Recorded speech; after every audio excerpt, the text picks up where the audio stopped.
चप्पल काढ रे इथे खुर्चीवर बस.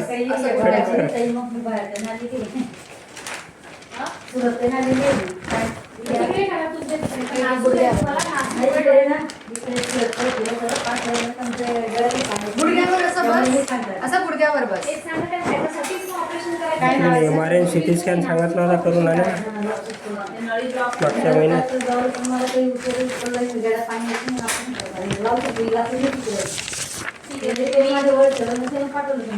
इकडे आहे सिस्टरने विचारा ते सांगते ठीक आहे.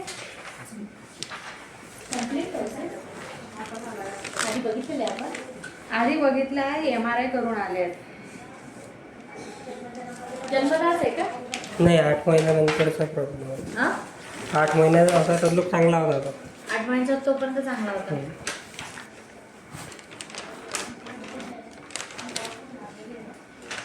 लीजन्स नाही, मसल्स पण ठीक आहे. न्यूरोसबेनी compression, optic non optic neuropathy, no सिनेरो पॅरिंग नॉर्मल आहे.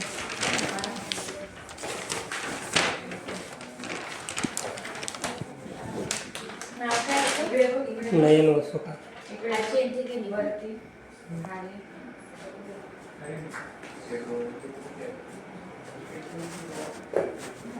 हे बघा इकडे बघा. आपल्या इकडे बघा. ते जाऊ द्या सिस्टरचं, त्यांना माहिती आहे कसं निघायचं. पापणी त्याची खाली आहे आणि इथे आपल्या नस असतात. ठीक आहे. ती मेंदूमधून येते, डोळ्यांपर्यंत पोहोचते आणि डोळ्यांनी कसं बघायचं, कुठे बघायचं ते सगळं ठरवत असते. तर टोटल इथे 6 नस असतात. त्यापैकी एक नसच्या पॅरालिसिस म्हणतात. ठीक आहे. लकवा झालेला आहे तर त्याचा डोळा वरती जात नाही. ठीक आहे. वरती बघ, वरती बघ, वरती जात नाही. ठीक आहे. इकडे जात नाही पूर्णपणे, खाली सुद्धा जात नाही. ठीक आहे. तर सगळीकडून ती डॅमेज झालेली आहे. अशा वेळेस आपल्याला तो ऑपरेशन करायचं असते आणि जी आता नसतं तर काही करू शकत नाही, पण जो डोळा सरकलेला आहे त्याला याच्यासारखं सरळ करायचं असते. तर छोट्या मुलांचं आहे तर मोठ्यांचं आणि छोट्याचं कशा प्रकारे ऑपरेशन करायचं याच्या पद्धती असतात. एकत्रच सगळं करून सरळ करणे असं नसते, वाढता डोळा असतो तो. तर आपल्याला 1 किंवा 2 असे ऑपरेशन लागतील आणि ऑपरेशनला सरळ करावं लागेल. आणि ऑपरेशनला का आपण महत्व देत आहोत, कारण आता या वयात केलं तर नजर थोडी जी गेलेली आहे बरी होऊ शकते, किंवा मग तो असाच दीर्घ काळापर्यंत असा डोळा राहिला तर मग जी नजर ती आता सुद्धा नजर ऑलमोस्ट त्याची एंट्री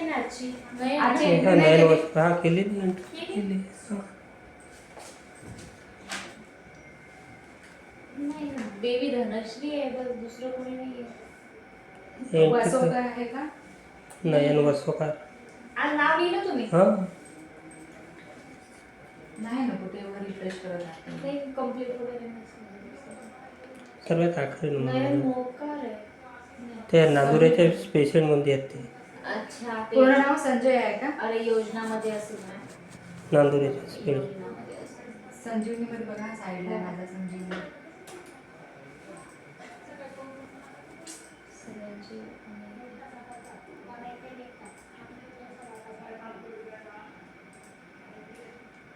तिचा पेशंट सेव्ह करून ठेवला होता ना, मला ओपन करावं लागलं.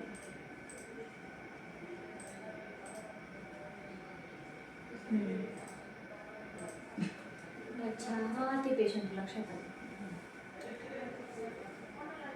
वरचा खालचा आपण करणार नाही. ठीक आहे. आणि इकडे इकडे बघ, इकडे बघ, इकडे बघ.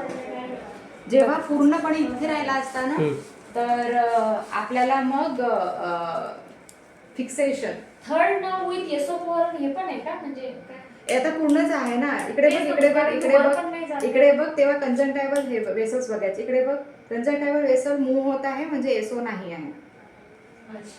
कंजंक्टिव्हल वेसल्स जेव्हा मूव्ह होत असेल तर एसओ नाही आहे. नाहीये. ठीक आहे. आणि पेरिऑस्टियल फिक्सेशन करावं लागते जेव्हा टोटल पाल्सी असते. ओके. पेरिऑस्टियल फिक्सेशन. हां. एकदम इथे राहिला असता तर पेरिऑस्टियल फिक्सेशन केलं असतं आणि खूप छोटा आहे. जरी हा पूर्ण असा मला दिसला असता तरी पेरिऑस्टियल नसतं केलं, कारण पेरिऑस्टियल केलं की मग त्याच्यानंतर आपल्याकडे काहीच नाही आहे. ती एलआर पूर्ण कापून मागे पेरिऑस्टियमला लावायची असते, लॅटरल खूप ऑर्बिटच्या. एकदम एवढ्या आतमध्ये. हां, तर याला पण आपण हे करूया, रिसेशन वगैरे करून नंतर असं काहीतरी, किंवा मग ट्रान्सपोजिशन याला करावं लागेल. हं. त्या तुम्ही कॅम्पमधून आल्यात का? MRI brain normally screen correction 2 stage producer under GBP explain under GE. ठीक आहे.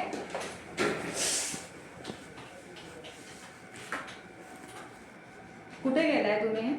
अमरावती. अमरावतीला गेलाय का? कुठले आहात तुम्ही? अकोल्याला एकदा दाखवलाय, अमरावतीवरून रेडिओ केला आहे, इथे जळगावला पण नाही, आला. अकोल्याला फक्त चेकअपसाठी नेलं त्याचे. स्क्वीन करेक्शन हा 2 stage producer explain under GA under GBP.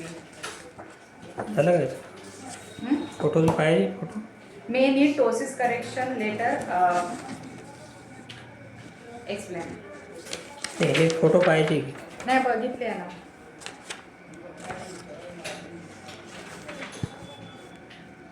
Syndrome वगैरे असला, मसल पोझिशन इकडे तिकडे असली तर MRI ने आपण बघू शकतो. आजकाल ASOCT पण करतात. अच्छा, करायला पाहिजे का? ASOCT ती PGI वाली एक मॅम करते, ती स्वतःच म्हणजे ती करत प्रिंट द्यायची आहे. आजची पण हे सगळं. नाही ठीक आहे. तुम्ही प्रत्येक वेळेस येताना जरा येत आहेत ना बरोबर नंबर. हा, तो पेपर घेऊन यायचा नेहमी. ठीक आहे, जो आमचा आहे तो. हो. ठीक आहे, म्हणजे आपल्या इकडे दिसते काय आहे ते. ठीक आहे. मग हा ऑपरेशनचा तुमचा पण एक पेपर देईल ना याच्यासोबत? आजचं तेच आहे ना जे आधी सांगितलं ते. तेच आहे. हां ठीक आहे. तर मग निलेश नाही निलेश आई सांगा जेव्हा तयार असेल तेव्हा. ऑपरेशन कन्फर्म आहे तुमचं? ऑपरेशन होते ना? ऑपरेशनच करावं लागेल, पण आपल्याला याचं ऑपरेशन जरा थोडं वेगळ्या वेगळ्या पद्धतीने करावं लागेल आणि एकाच याच्यामध्ये नाही होणार. साधा नाही आहे त्याचा पिरडेपणा. ठीक आहे, पूर्णच त्याची नस लकवा मारलेली आहे, त्यामुळे 3-4 ठिकाणी ते फिरत नाही आहे ना. मग आपल्याला डोळ्याला फक्त आता तो समोर येईल आणि बघू शकेल, त्याची थोडी नजर फिरवू शकतो. हे सगळं आपल्याला गृहीत धरून ऑपरेशनचं करायचं आहे. आणि वाढता डोळा असल्यामुळे ते एकाच स्टेजमध्ये होणार नाही. आपल्याला 2 याच्यात तरी कमीत कमी करावं लागेल. 2 ऑपरेशन करणं पडते कमीत कमी. ठीक आहे. त्या पहिल्या सेटिंगमध्ये करतील, नंतर मग पुढचं नंतर मॅडम सांगतील. हो. ठीक आहे, ते समजवतो मी तुम्हाला.